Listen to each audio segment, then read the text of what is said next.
Hey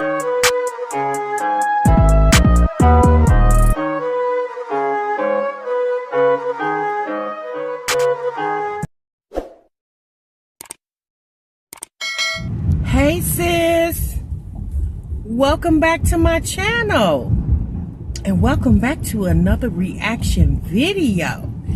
If you're new here for the very first time, my name is TMR and over here we talk reactions and reviews. What's goody, my sis?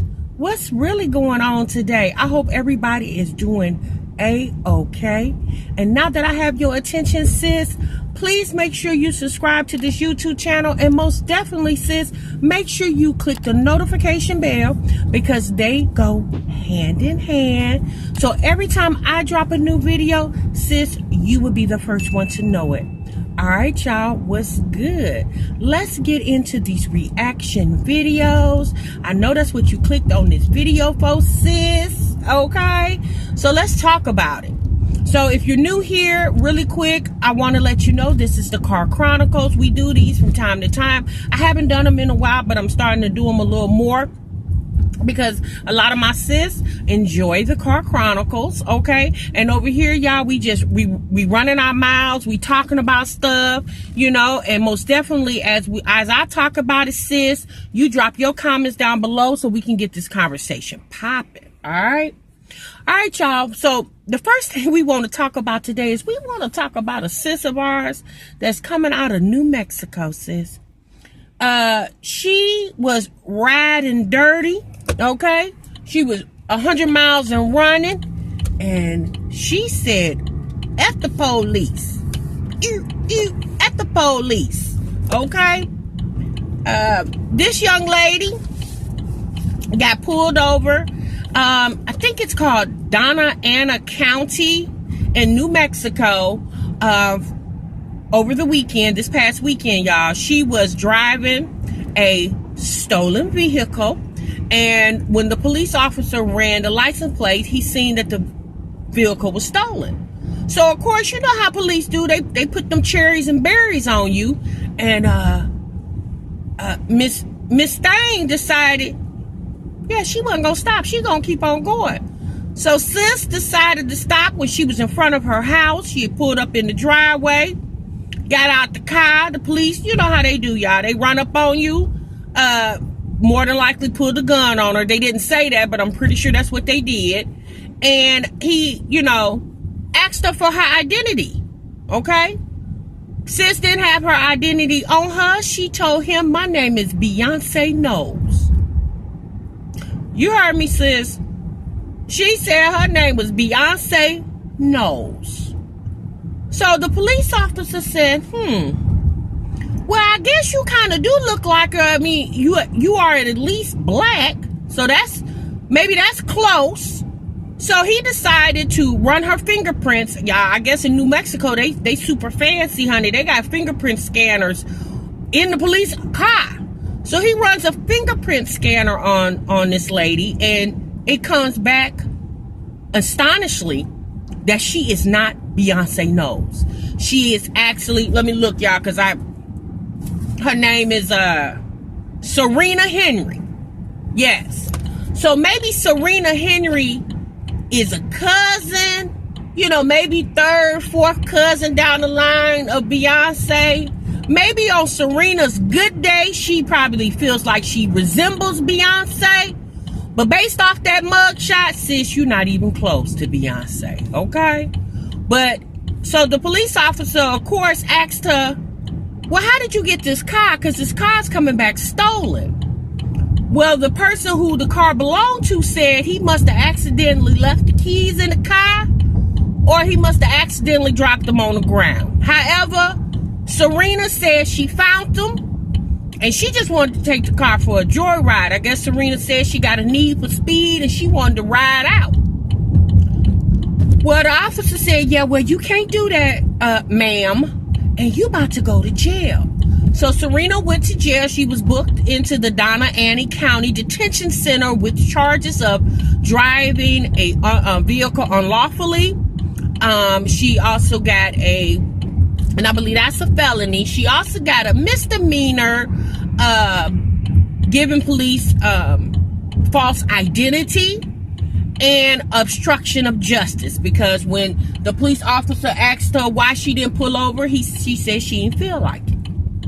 Okay, so I just want to say I feel like they need to drop the fake identity charge, because unless you was just born yesterday, you obviously had to know that woman was not Beyonce Knowles. Y'all let me know what y'all think about this story down in the comments, and we gonna go on to our next conversation. Okay, sis? All right, y'all. So real quick, we gonna talk about My Jazzy Life. My Jazzy Life. Y'all know they've been, putting out those videos bit by bit on their whole momcation weekend, whatever. So My Jazzy Life dropped a video yesterday, a mukbang video, where she says she was reacting to the reactors, and she decided they were sitting in that food court, I guess, where the infamous meet and greet was supposed to have taken place. And y'all, we've yet to see any footage on this meet and greet. Maybe it was just so many people they couldn't get everybody in the frame, and they just decided not to even show it because it was so many people and the frame was too long. It was too much footage for, yeah, I don't know. Anyway, we haven't seen any of those videos or photos from that meet and greet. But Jasmine said that she wanted to react to the reactors. She feel like people are using her name and photos for clout. And she said she gave us some free publicity, some free shout outs. And, all I'm saying is, for the people who have paid you for shout outs, they should feel some type of way, because if all we got to do is react on you and we get free shout outs, the people who have paid you for shout outs, child, they should feel really, really bad. Like, sis, you might have got it taken a little advantage of, okay? So I'm going to just say this, y'all. Look, Jasmine can feel how she wants to feel. She can react off of whatever she wants to react off, just like I react off whatever I want to react off of. But when I do my videos, and y'all let me know down in the comments how you feel, I do my videos never from a place of malice. It's, I'm a consumer. I consume her content. And based off me consuming her content, yeah, this is what I have to say about it, okay? I'm no different than the people who leave comments on her channel. Yeah, I'm no different than the people who leave comments on her channel. I'm no different than the people who leave messages on her DM. I'm no different than the people who sends her instant messages on Facebook. The only difference with me is I have a YouTube channel and I do commentary on stuff that I see. Not just them. Yes, y'all, I have done a lot of videos on the moms because I watch the moms a lot. But, for her to feel like, I don't know if she called herself she said, don't bite the hand that feeds her. Well, honey, you don't feed me, sis, just like I don't feed you. If anything, one hand washes the other. That's how I look at it. And if she wants to think that she is, putting food into my mouth, then okay, sis. I mean, if that's what you think, then I can't deter you from thinking that way. But what I will say is, Jasmine can feel how she wants to feel. I can't stop her from feeling any type of way. I will say, for my content, again, like I just said, I hope I'm not repeating myself. I never come from a place of malice. Okay. It's what the people want. Okay. The people want a platform where they can come and discuss things that they watch as well, to give their thoughts and opinions, just like they do when they leave their thoughts and opinions on your comment section. But what I will say is this: when I do my videos and I say what I say, and then you all down below leave the comments based off on how you feel, I don't own the comments, right? I delegate what people have to say about topics that I talk about on my channel. Okay. So, if I was Jasmine, what I would do is, I would just keep doing what you're doing, sis. You got to understand too. It's, my thing is, this is where I'm coming from, y'all. You are an influencer. I'm an influencer, okay? So when you come on your channel and you are talking about you are a single mom of 4 children, and we do understand that your life is not perfect, right? But you say you vlog your life, and there's certain aspects of your life that you have sensationalized, and people feel some type of way about it because, you know, at the end of the day, they look at Jasmine as a young black mother of 4 children. And, you know, as you know, black women already get a bad rep out here in society. So then when you see her doing the ghetto stuff that she does, you know, it just makes you, for me, it just makes me feel like, oh, come on, girl, like you could do better than that, you know? Now, we do understand that she's not perfect, and I'm not saying she has to act perfect. But when you put on your channel that you attempted to have several ABs in a year span, you know, to me, those are things that you shouldn't sensationalize on your channel because it makes you look bad. Now, if Jasmine doesn't care how she looks, if she doesn't care how she's perceived, then okay, she doesn't care. But do understand that my comments and my commentary is still going to be the same. It's not going to change, right? So, with all due respect, y'all, I don't have anything to say other than, I mean, okay, sis, you know, Chrissy, you know, she want to say F you bitches.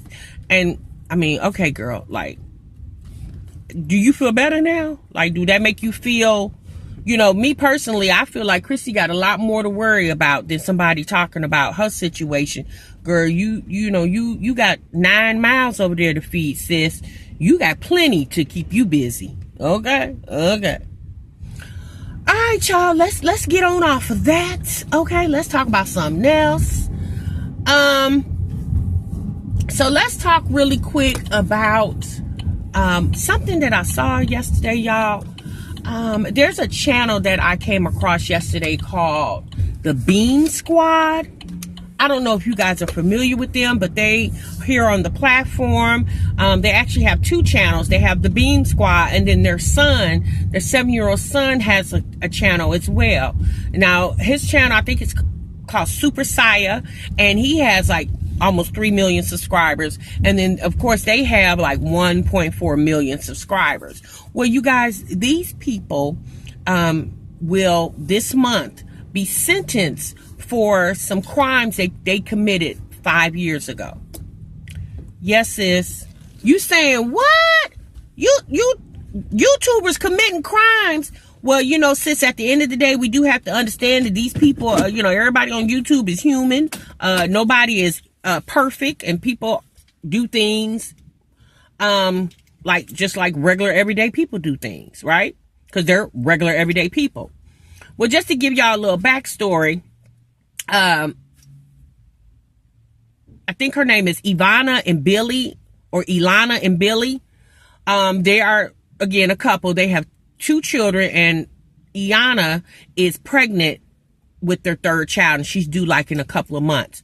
Well, you guys, back in 2014, these 2 committed a lot of financial crimes with IRS tax scams, and also Social Security administration scams. So they frauded the government out of about almost $100,000 within a year span. They did it for about 13 months. They did it from 2014 to 2015. And what they did was, Iana was working at a tax place, a family friend's tax place. It was actually Billy's brother's girlfriend. And this woman also has a YouTube channel where she came out the other day, basically trying to clear her name because she got implemented in the crime scheme as well. Y'all, this went federal. All of these people were federally indicted, and right now the Beam Squad is currently awaiting their sentence. They were actually supposed to have been sentenced last month in February, but they pushed it back to March, and I believe they'll be sentenced later on this month. And they're facing a lot of time, y'all. They're facing like anywhere between 8 and 10 years for their financial crimes. They're also they did take a plea bargain. And y'all, what's so amazing to me is, even though they have this stuff going on, y'all, they are up uploading YouTube videos like nothing ain't even going on. Like, they are not sitting around waiting for the ultimate faith here in the next couple of weeks. Yeah, it was the weirdest thing to me. But yes, so back in 2014, these two conspired a scam where they were able to get a hold of people's personal information, social security numbers, date of births, mothers' maiden names, and they were able to defraud the Social Security Administration by taking people's disability and SSI checks and having them deposit into an account. And that's where the sister-in-law, the family friend, that's where she came in. They were depositing the money into her bank account, but she said it was unbeknownst to her.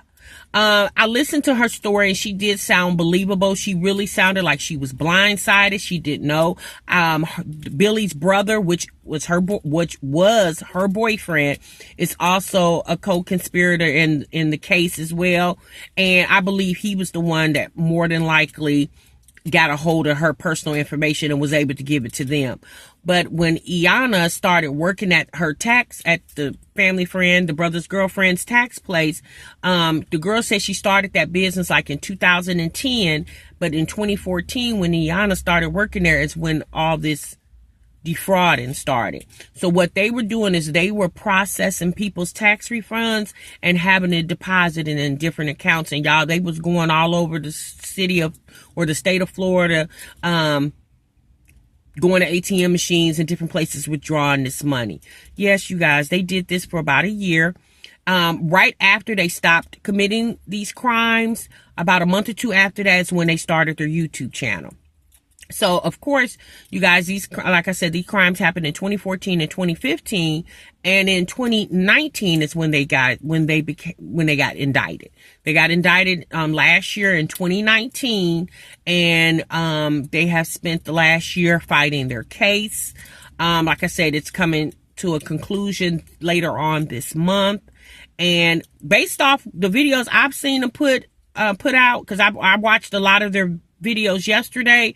They just kind of seem like, okay. They do feel, well, they say they feel remorseful for what they did. They have learned from their mistakes and they're trying to live life as normal. They live in a community in Palm Springs, I believe that was. Yeah, Palm Springs or Palm Beach, Florida. They live in a housing community. They rent a house there. But once the community where they live at found out about their crimes, they voted to have those people, the Beam Squad, removed from that community. So they gave them a 30-day notice to be out. So they have to be out by the end of this month. And Iyanna, who is, like I said, very close, she's like 7 months pregnant, she was hoping that they would give them at least 3 months to be out because she wanted to be able to have her baby at home. She wanted to have a home birth because she the insurance that she has doesn't cover pregnancies. And she wanted to birth her baby at home like she did her last child, which is 2 years old now, because she said it's cheaper to birth the baby at home. But they, asked the people to take in consideration that she is 7 months pregnant and that they have a 7 and a 2-year-old. But then people was like, we don't care. We want y'all gone. Okay. They don't want those type of people to live in amongst us. And what you got to understand is, I understand now that they're apologizing for what they did, 5 years ago. But what you also have to understand is, because you did commit those crimes, you created a lot of financial hardship for other people, right? You guys took that money and lived very lavishly with that money. Y'all, they was taking trips, buying cars, jewelry, clothes. Y'all know how they do when we do stuff like that. They ball till they fall. Okay. And while y'all was balling out of control, people were probably losing their homes and cars and everything else because they were depending on that money that you guys selfishly took. Right? And like I said, I understand now that you've been caught and you have to pay the piper. I get it. I guess you would be remorseful, but you most definitely wasn't remorseful when you were stealing people's income taxes and their social security checks. Okay? And for you to be on YouTube carrying on like nothing never happened. People, look, I'm going to tell you like this. people do deserve a second chance. But when you deal with crimes that have to do with theft and thief, and people feel some type of way about that, especially when you are targeting, because like the Social Security checks that they were stealing, you guys, they were targeting, the elderly. They were targeting people that was in their 60s, 70s, and 80s, right? And how these people didn't know that they didn't get their disability check that month or Social Security check that month, I don't know. But they managed to do it for a year and got about $100,000 out of it. Now, me personally, $100,000 is not worth me losing my freedom. It's not worth me, having a felony in the type of federal felony that they're getting ready to have, or is that such thing, federal felony? We just say that, felony, that they're about to have, They did reach out to YouTube to see if YouTube had any comments. Now, I will say this, y'all. When they started that YouTube channel, they were no longer committing those crimes. So once they started that YouTube channel, that YouTube channel maybe a couple of months after they stopped defrauding the government. So since they had this YouTube channel, apparently they weren't, like, what they're being charged with now has nothing to do with what's been going on since they had their YouTube channel up to today. It was prior to them having this YouTube channel. So I don't know if YouTube is really gonna get involved, because a lot of times people can't do anything until you're actually found, guilty, and then they can make decisions then. I don't know if YouTube will suspend their channel.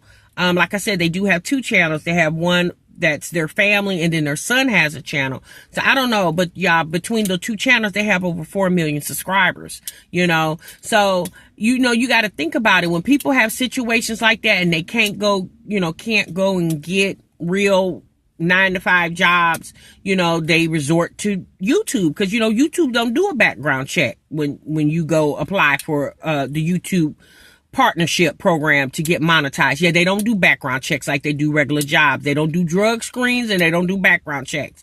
So, a lot of people are making a lot of comments about that. So I want to know what y'all think about that. What do you guys think about, the Bean Squad and what they're being, charged with and accused with?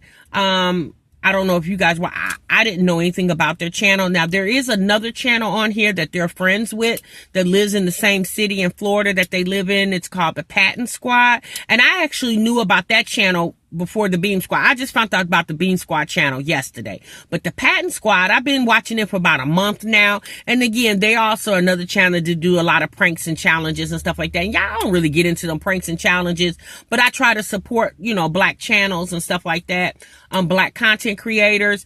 But they did, the Beam Squad did a video with the Patton Squad the other day where they went over to the Patton Squad's house to visit with them, because the Patton Squad, they have children as well. And they basically asked the Patton Squad, because they got to be out of their house by the end of this month, they asked the Patton Squad if they could move in with them. And the Patton Squad was kind of like, But they end up saying, yeah, like, if you guys really don't have anywhere to go, you can move in. Now, the Patton Squad did say they have been knowing the Beam Squad for 2 years now.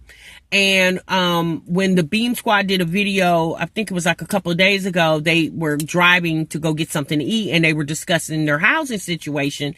And the guy, Billy, he said that they probably will go move in with his mom. So I guess they decided they don't want to move in with his mom, and they'd rather move in with the Patton Squad. And I'm going to be real honest with you. If I was the Patton Squad, I don't think I would want a whole family living with me, considering what they got going on too.